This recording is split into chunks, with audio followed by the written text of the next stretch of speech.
Dr. Salman Abu Sitta is a Palestinian researcher and writes about Palestinian refugees and the Palestinian right to return to Palestine. He founded and is the president of the London-based Palestine Land Society. Dr. Abu Sitta is a former member of the Palestine National Council. Today he will be discussing his work on a new atlas that spans from 1917 to 1966, including 700 pages of detailed information on British Mandate-era Palestine through the Nakba and beyond. Truly an impressive and massive piece of work. The talk is entitled Mapping Palestine for Its Survival and Destruction. So please join me in welcoming Dr. Salman Abu Sitta. Thank you, Yusuf. It's a pleasure to see you all here. I arrived from London last night, and our plane was delayed on the tarmac for 30 minutes, or an hour actually, because they told us there are storms in Washington. So I'm grateful to you who came here today, even though they have braved this weather. But nice people are always nice, no matter what the weather is like. You must have heard in history the story of the king who conquered many lands and brought back riches to his country and immortalized his deeds by carving them on a stone monument. Then the next king came and chipped off his name and put his name instead and claimed to be the victor. This forgery and deception are still going on today, only with more sophisticated means and with shady and spurious scholarship to forge and to deceive people about facts. Now, we do not have stone monuments anymore, but we do have charts and maps. The map is long considered to be the birth certificate of a place. It is also the identity of a place. In the last 2 centuries, maps became an instrument of colonial power to show the extent of their conquest and domination. It was equivalent to planting a flag on a territory, a new territory, and claiming it to be your own. In the late 19th century, the British Empire could boast vast dominions, all colored with pink, covering 3/4 of the world. But nowhere in the world, nowhere in recent history at least, and of course old history, have maps being instrumental in the conquest of a territory than in Palestine. In the 19th century, Palestine was blessed, some people say cursed, by so many travelers, priests, surveyors, spies, and adventurers who charted the Holy Land. A particularly remarkable effort in this is the work done by Palestine Exploration Fund, a British institution, in 1865. It was established in 1865, but it worked in Palestine from 1871 for 4 years, and then 4 years in London to collate the information and produce the Palestine Exploration Fund Survey of Palestine, which came out in 10 volumes and 12,000 names. Although its purpose was to verify the authenticity of the Bible and had little interest in the living people of Palestine, but it remains to be the most important record we have of the 19th century.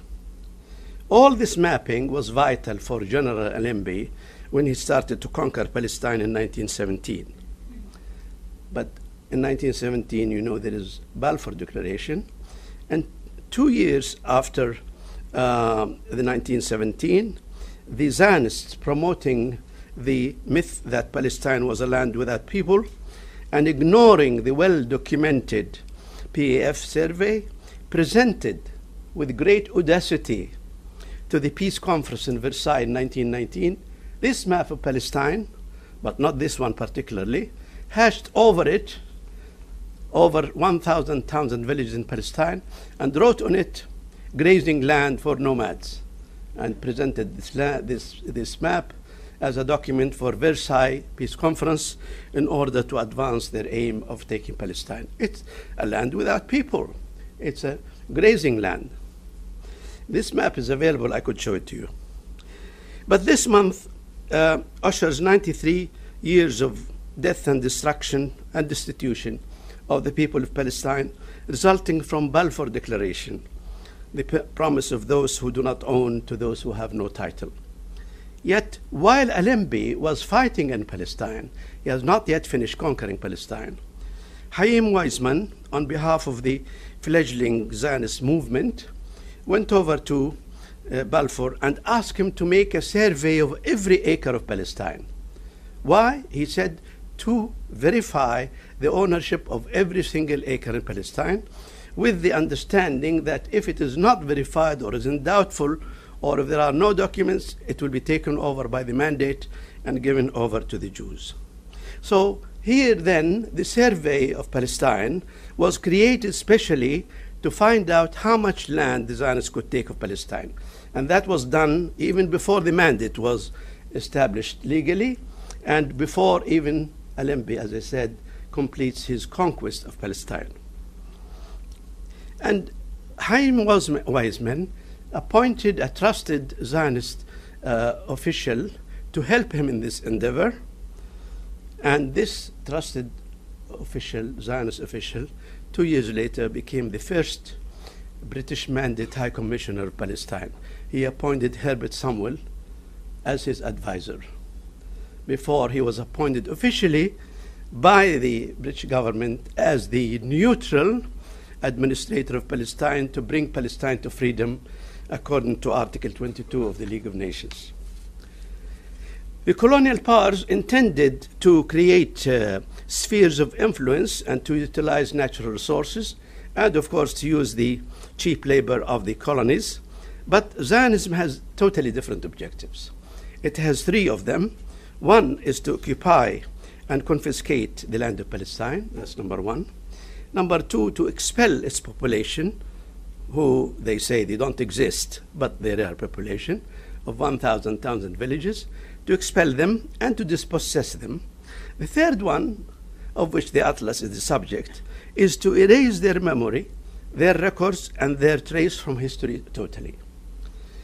So this third objective has received, of course, very little attention. You must remember that exactly in the week when Ben-Gurion finished expelling the last Palestinian village in 1949, he set up a committee of about 24 people of Old Testament scholars and geographers and so on, and told them to erase everything about Palestine and to create a new map with Hebraic names. The Atlas, of course, we have produced tries to address this not only from 1917 but also during the mandate and during the first 18 years of establishing Israel. How did they destroy the landscape of Palestine and how they confiscated this property other than expelling the population. So here we have this slide.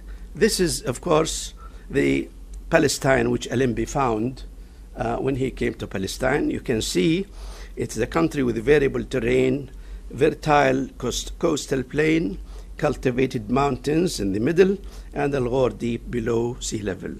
It is the home of Palestinians over several millennia. And you push this. All right. And this land, of course, sustained the people of Palestine for many centuries because they have so many wells and so many springs and so many water resources. So it is not a desert and it is not a land without people. After 30 years of British mandate, the Jewish population increased from 9% of Palestine total population to 30% of the total population under the aegis of the British mandate. Here are all the sources, water resources of Palestine. And now this Palestine, with very little, a very small Jewish minority, they managed under the British occupation, the British mandate, to acquire 5.5% of the area of Palestine. That's what they have acquired until 1948. They started from 2% during the Turkish times to 5.5%. And then in the end of the mandate, the matter was brought to the United Nations and the partition plan was proposed, from which those who own 5% of Palestine were given 55% of Palestine, 11 times. And the people of the land had only 45%. As you know, the partition plan is only a recommendation between two parties. It's only enforceable if they agree to it. And of course, the Palestinians would not willingly surrender that much of their land. So Israel took over 78% of Palestine. The dark areas are 24% of Palestine, over and above what the partition plan proposed to them. Now, the occupation of Palestine took place according to this map. There has been 31 military operations, and they took over Palestine in a space of several months. As a result of that, 675,000 villages of Palestine were depopulated. This could not have been done, of course, except by military force. And of the 30 military operations in Palestine, they were associated with the 77 massacres, at the average of 2 massacres per military operation. The first one took place at the beginning of the operation, and the other one somewhere in the middle of the operation, in order to propel people to leave their country, with the simple possibility saying either you leave or you die. Now, when we look at the history of al-Nakba, we really must examine the anatomy of how it took place. Because this answers many of the contentions put forward ad nauseum by the Zionists, and they are all false. The first one is, if you look at the number of villages which have been depopulated before 15th of May 1948, in other words, before the establishment of the State of Israel, you would see startling facts. First one is that the Israelis, while the British were there, supposedly to protect the Palestinians, expelled half of the total refugees. Half of the total refugees were expelled before any Arab regular soldier set foot in Palestine in order to rescue the Palestinians. There were demonstrations in Cairo, in Baghdad, and Beirut when Deir Yassin and half of the 77 massacres took place. And so the Arab governments were forced reluctantly to send forces to protect the Palestinians. Now, by the time the State of Israel was established, as I said, half the population were expelled, and the other half was expelled in the following months.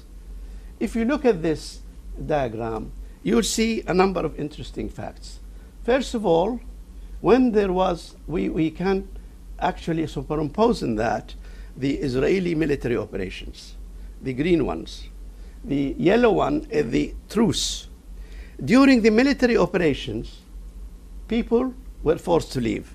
There is direct correlation between the incidence of the military operations and the expulsion of population.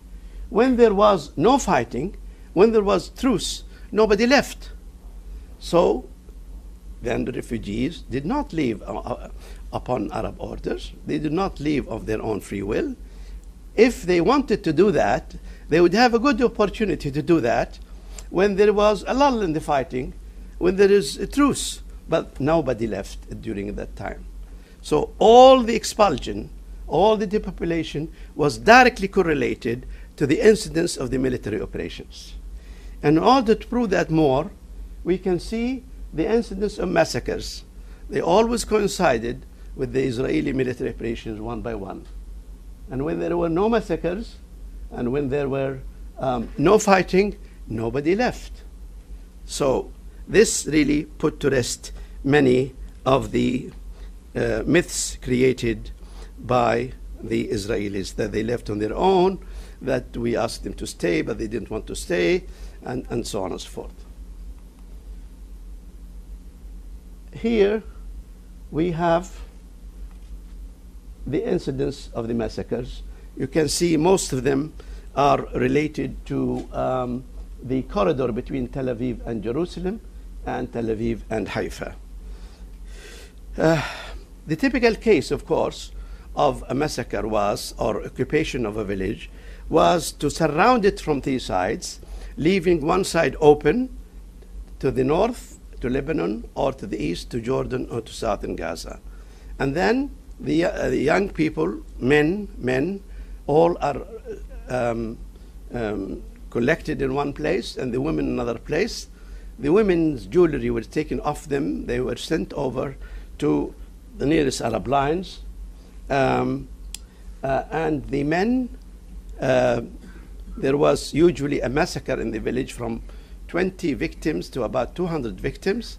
And then the rest were taken to something you never heard about before, and I will tell you about it. They were taken to forced labor camps.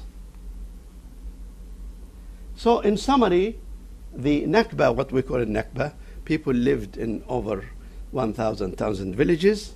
Then they were depopulated from them in the Nakba. Those are the people who left in the village in the north, and life was extinguished in 675,000 villages, and then they are now in refugee camps in what's left of Palestine and in the neighboring countries. So this is a Nakba, which I'm sure many of you know about very well.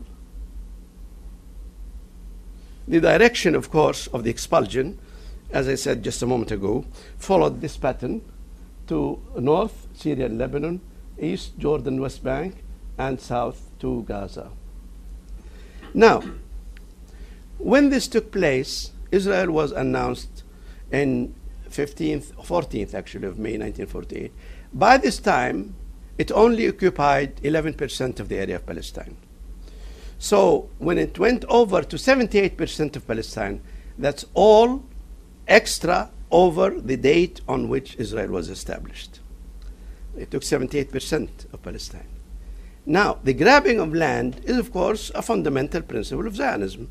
They wanted to create a state, and they want to expel the people and plant the state in their place. So the grabbing of land is a constant element of the Zionist practices. Here is the map of Gaza. We know the Gaza Strip is crowded place. Why is it crowded place? Because it is where the people from 247 villages in the south have been herded into this place, Gaza Strip, which has the area of 1% of Palestine. 1%. The remaining part of Palestine is 1% Gaza Strip. But that's not all. The armistice line, which was signed on 24th of February 1949, is this red line.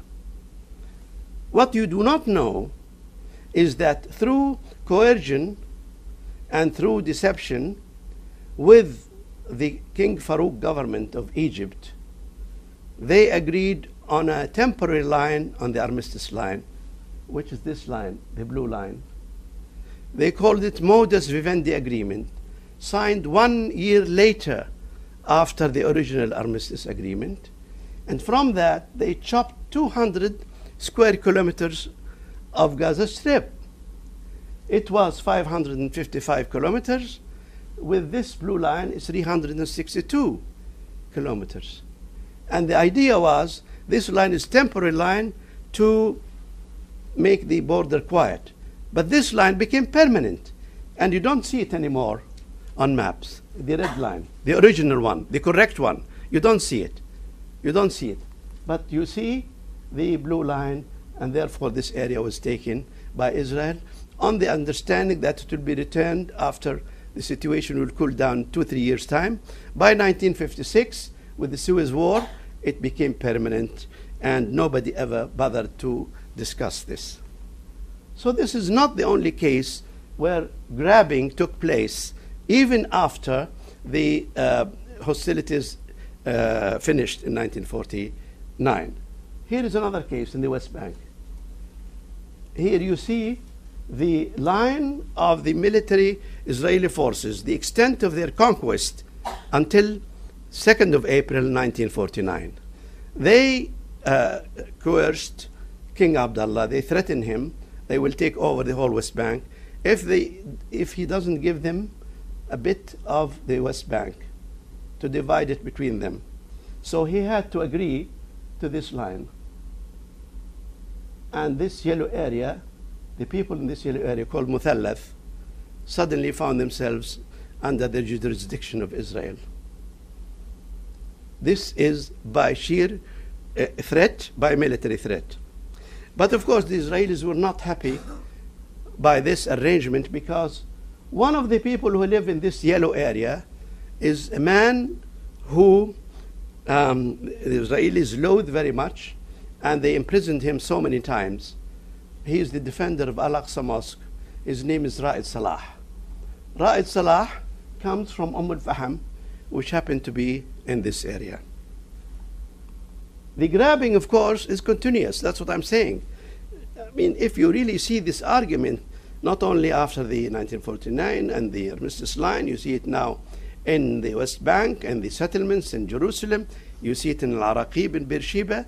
So this process of grabbing more land is never stopped. It is not a single event. Here is the case how they created the armistice line around Jerusalem.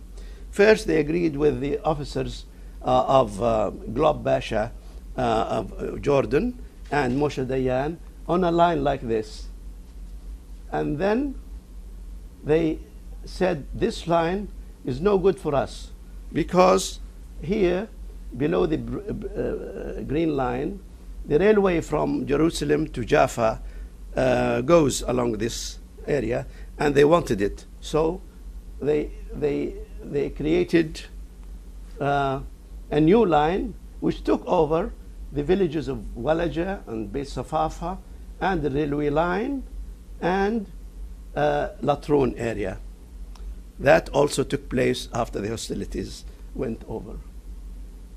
This, as a result of all this, we have 111 villages in the West Bank and Gaza, which has been dissected by this armistice line. As you know, it's cut into half because of armistice line. And now, of course, the settlement in the West Bank went over that. But I'll show you something else. Now we're talking about 48 and 49 and 50 and maybe 70. Now I'll tell you something about 1994. This process never stopped. This map is part of the peace treaty agreement between Jordan and Israel in 1994. They said that they have exchange of land between Israel and Jordan, meaning that Israel would like to take more of Jordanian land, and Jordan will be compensated, theoretically, as you'll see, by pieces of land from Israel, i.e. from Palestine. But here is one glaring example of this. Here is the red line to the right, the left, is the boundary of Palestine during the British Mandate. When they finished negotiations over the agreement with Jordan, the Israelis took the blue area inside the Jordanian territory. But that's not all. They have taken this yellow area, farms extending into the Jordanian territory for 5 kilometers. So what? They have 14 wells, and they pump off 15 million cubic meters of Jordanian water direct to Israel until now. And this area here is theoretically under the jurisdiction of Jordan, but nobody is allowed to go there. The Israelis can work and function and plant farms inside Jordan territory, and nobody can touch them. I took a taxi and drove along this road from Amman. I came to this point to explore it and take pictures of it. I was stopped at the green point here by military post, Jordanian military post, not allowed to go further. And so on and on and on.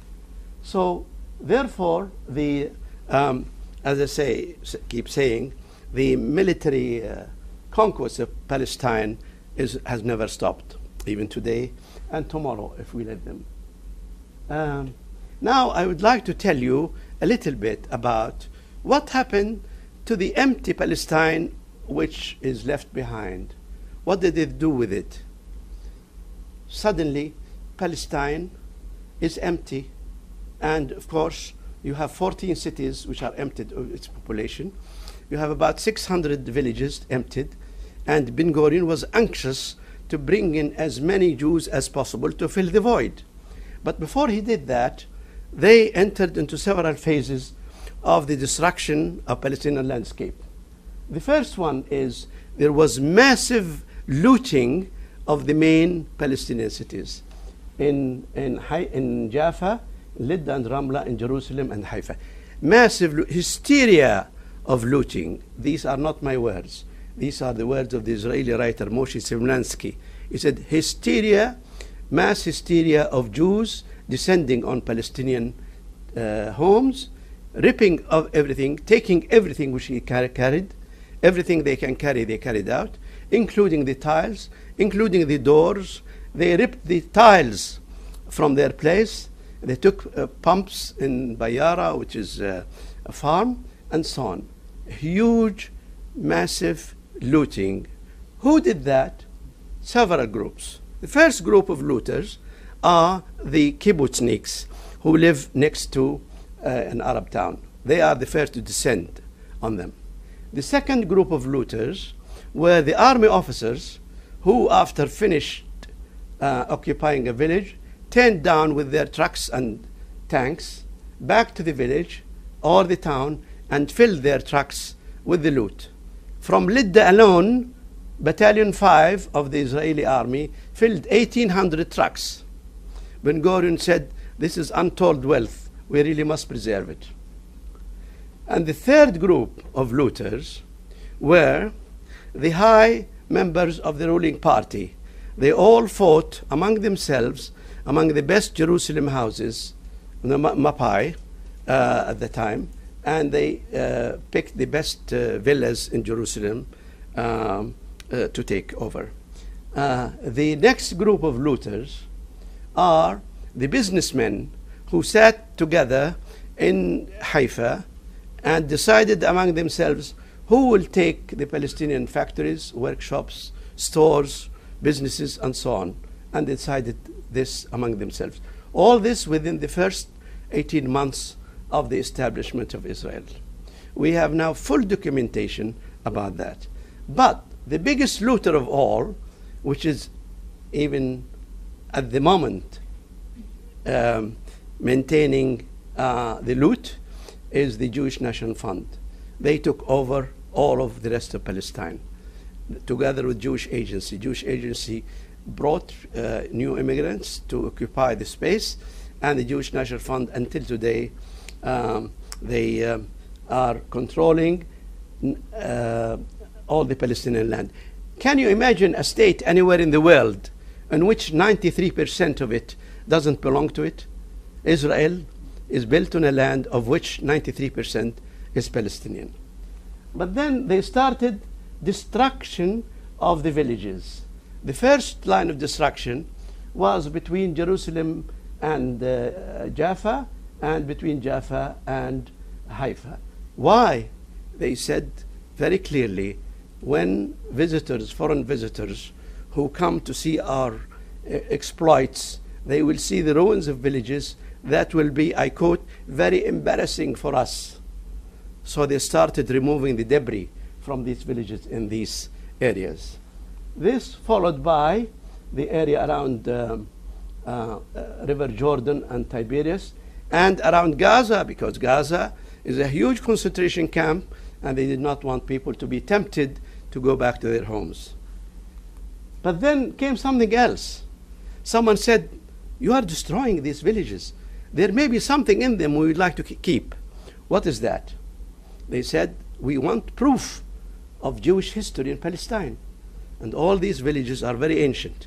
So they established what is called the Israel Archaeological Survey. And they, from 1960 onwards, started to be given a list of villages to be destroyed. And they went to these villages and they ordered the destruction of the villages of every archaeological remains, whether it's Byzantine, Roman, Islamic, Arabic, Mamluk, Turkish, of any kind, to be destroyed, except if it has something to do with Jewish history or something can be claimed to Jewish history. And the maps I'm showing you here, the squares here, are the work of the Archaeological Israeli Survey. They destroyed them. And the red dots, as you can see, are the villages which have been destroyed in accordance with that. Not only that, not only Palestinians have lost their land, but the humanity have lost a great treasure of history. As you know, Palestine is a historical place. So it has the history which is so valuable that probably no other place in the world can match it. We are fortunate in finding a book by the Bishop of Caesarea in the year 313. 313. Bishop Eusebius, Pamphili Eusebius. He wrote a book called Omonostikon in Old Latin Greek, in order Greek and Latin, enumerating Palestinian villages and towns, giving their names, their population, their distance between themselves, between each other. Of course, distances were measured by a horse, how many days or hours of a horse. And we have that. Luckily, in London, we managed to find our translation in English was done only 3-4 years ago. So we said, simple question. Let us look at this map, almost 2,000 years ago, and see the modern map, meaning Palestine Mandate map, and see what happened to these villages. This is the result we have. Here are the towns or villages, and here are other historical places. All these places are found in the bishop's book in 313.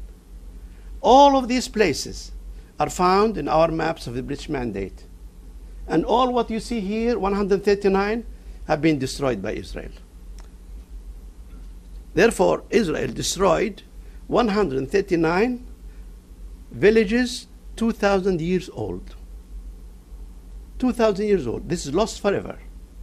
Of course, what's remaining in Palestine are not these. I only showed the ones they have destroyed. That's what they have done. Where is UNESCO about that? Where is the word of people who claim civilization is the property of all mankind? Where is that? None of them speak about that. They call about the victory of civilization in Palestine against backward people, or the divine intervention which gave the miracle of creating Israel. That's what the miracle of creating Israel is. Here is one typical example. This is the town of Tiberias. Town of Tiberias is very old. It is built before the Emperor Tiberius, who in the Roman time. It's named after him. But it's built before that. The yellow area is the old city of Tiberias, which is completely destroyed by the Israelis, few months after it was captured in April 1948. In that location, monuments of lion relief in stone, 3,500 years old, was destroyed. 3,500 years old relief stone. in Tiberias was destroyed. And who told me about this? Some Israeli archaeologists who, in this age, are brave enough to write about them. You know, of course, what the GNF have done. They have stolen 2.5 million dunams in a fictitious deal in 1948, and they built on them what visitors to Israel are told parks, in environmental agency. GNF parades itself as charitable environmental agency, and all these parks, charitable, are all built on stolen land, and these are the parks built on them. Every one of them, you know, that's built on the land of a Palestinian village. If you know the name like Herzl Park or one of Balfour Park, it is in honor, the word used loosely, in honor of the Western politicians who supported the destruction of Palestine. So, in the end, of course, you know the story. The Palestinians now are 11 million people, but 88% of them are still around Palestine and on Palestine itself.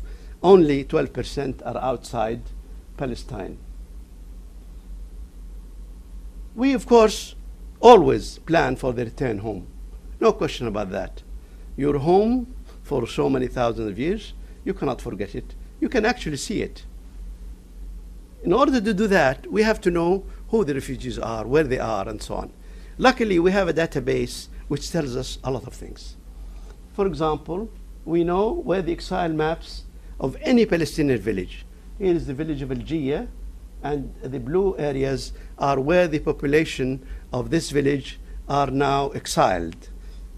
We also know the village Beit Mahsir, west of Jerusalem, where the people are today. We also know the people from Safaria and Galilee, where they are today. We can do the reverse. We can answer the question, people in any refugee camp in Jordan or Syria, where do they come from?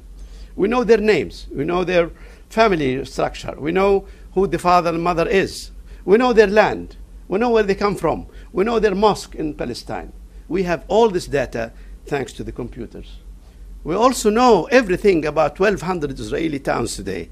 We know where they came from, whether they come from Russia or old Ashkenazis or Arab Jews or miscellaneous Europeans. We know the whole structure about that.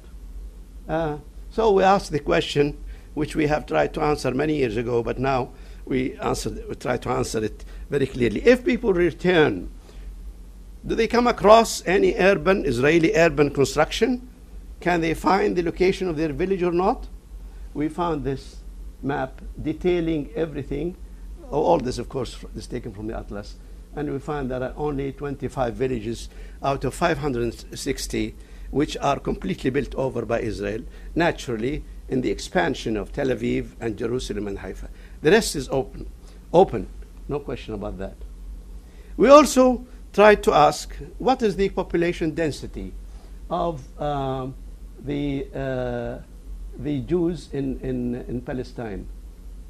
And as you can see, it's very clear for you, the details are in the atlas, that 84% of Jews, Israeli Jews, live in 17% of Palestine, of Israel only. Remember, 84% of the whole Israeli Jews who came to occupy Palestine live only in 17% of Israel. A tiny percentage. The rest is used for the army and the kibbutz. So, as I said a moment ago, if we bring back the refugees, what can we do?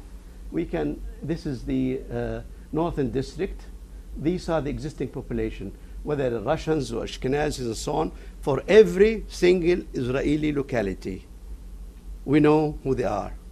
If you bring back the refugees to their homes, they have no problem whatsoever, because they will be, returnee will be 800,000, but they will be met in Galilee by 500,000 Palestinians, who are the other half of the families which had been dismembered in 1948. Their kith and kin will be waiting for them. And of course, in the southern district in Gaza, the situation is much, much simpler, because all the rural Jews in the south are less than the size of a single refugee camp in Gaza.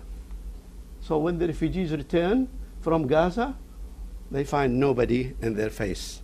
They can't, their places are empty. All right. So we then come to the conclusion by bringing to your attention two observations.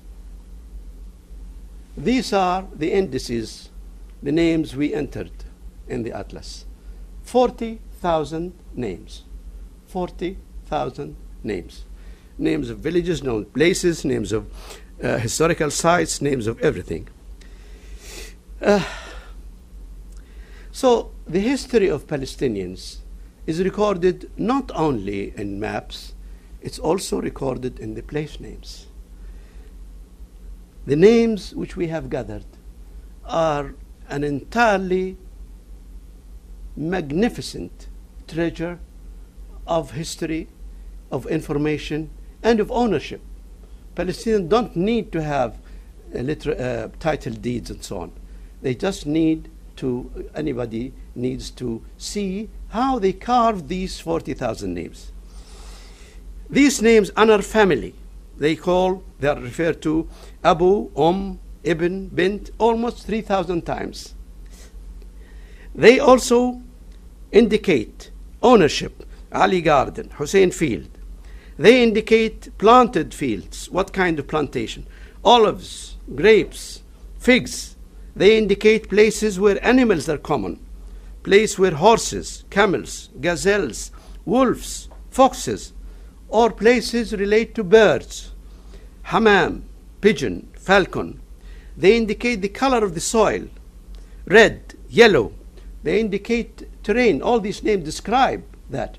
The terrain, tell, cliff, meadow. They indicate also wells, springs, and ponds. They indicate trades like pottery factory, grapes press, wind or water mill. They indicate the background of the farmer, Akkawi, Ghazawi, Durzi, Nasrani. They indicate the relative location of two villages, upper, lower, in between. In Arabic, tahta, fawqa, bain. They indicate special events like the horse's birthplace, like the killing site of the chief, like the hanging site, like the battle scene. They indicate also strange names people created, such as going up and down, طالع نازل. The good name, طيبة الاسم. Good morning, صباح الخير. The morning star, نجمة الصبح. Shield protector, حامي قرصه. Wolf's face, وجه الذيب. Dog's tail, ذنب الكلب. All these 40,000 names are the vocabulary of the social history of Palestine over thousands of years. No single person created them. No somebody crafted names in a closed room. They represent their life, the names created by them for their recognition and use. It was their life etched in their use and speech. And that is what Ben Gurion wanted to destroy in July 1949, when he said, erase all these names. I bet he turns in his grave when he looks at the atlas today. So what did he do instead? He created the official Israeli Gazette, which produced after arduous work. They created only 6,800 names. What happened to 33,000 names missing? We have 40,000 names. They don't have them. They don't have them because they don't have the record of belonging to the land. They don't have the record of living with the land, planting it, describing its terrain, creating its history from the names of the places. They don't have that. If you ask an Israeli today, if you ask a Palestinian, where do you live? You say, I live next to Ali Garden, next to Wadi al-Hammam, the Pigeons Valley, not far from Mary's Wells, Ain al-Adhra, and so on. You ask an Israeli, where do you live? You say, apartment 18, Ben Gurion Street, number 5. No relation to the land. No relation. With this place names, we don't need any other evidence that Palestine is lived in and owned by the people of Palestine. One last point about what the Zionists did. Ben Gurion said that, oh, the old will die and the young will forget. Well, the old did die, but not before they told their children about their heritage. And the young, if they with the father went over to Palestine, to their land, they will be shot. They will be shot on the spot as infiltrators. Of course, I don't need to tell you the irony about who infiltrated the shores of Palestine from smuggled ships in 1947. Who's the infiltrator of Palestine? It is the person who's returning to his land, or the people who came in ships in the darkness of the night on the shores of Palestine, wading into its water. So we have a present today for the father and his son. We will show him his land, which he could not show to his son. We will rent a helicopter, and the father and son will ride in this helicopter and show him the land where he lived in, from which he was expelled. Can we see the very short video, but it's taken from 5,000 aerial photographs of Palestine. And they recreate, thanks to technology, recreate the Palestine which the father can now show to his son. Here's the video. We start from Dimra. Dimra is the place where the Eretz crossing was created. Now here is the village of Dimra destroyed and Eretz built on it. Then we have the village of Deir Sneid. You can see the fields here. The place called El-Mas'udiyya, Wal-Habl, Ukhor al-Muwassal. We then turn. Helicopter has a good way of turning and going up and down. We can actually create the height where how we can fly over Palestine. And then Al-Hadab. And here you'll see another village soon, Karm al-Sharif. And then all these fields are here on the right. Barbara, a village destroyed, of course. And then we turn slightly to the left and see Al-Jiyya. Here's village of Al-Jiyya and its fields.